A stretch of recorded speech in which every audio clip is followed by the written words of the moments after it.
Okay, so here's an update of the bow. So what I've done is I've put the two pieces of the inserts. I've glued this one in.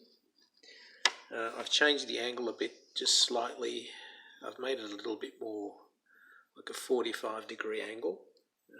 I think that might put a bit less strain on the actual tip there. You can see the glue. Just a bit of the glue in between there. I'll try and sand down a bit more of that so it can't be seen.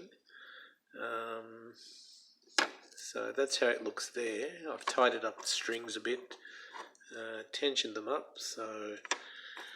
And I've given the bow, the wood, just a very light sanding, and I'm going to oil that in the end, so it won't look like that.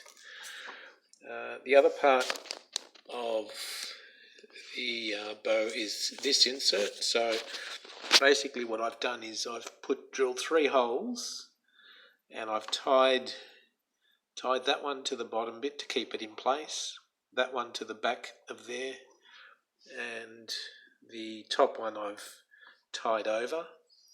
I can glue it if I want to as well, but I don't think that's going to go anywhere.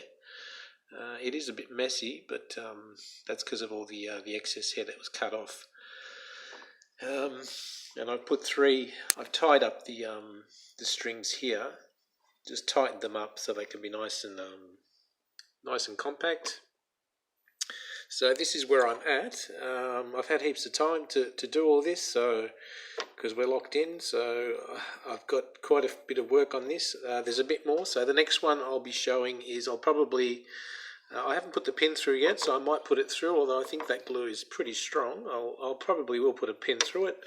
I'll add some oil onto that, but the next video I'll probably start working on the handle.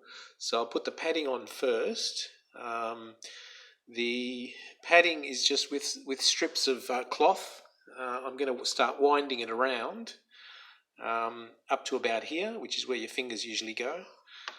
So the next bit will be the padding, and then I'll put the leather on last. So until the next video, that's the progress.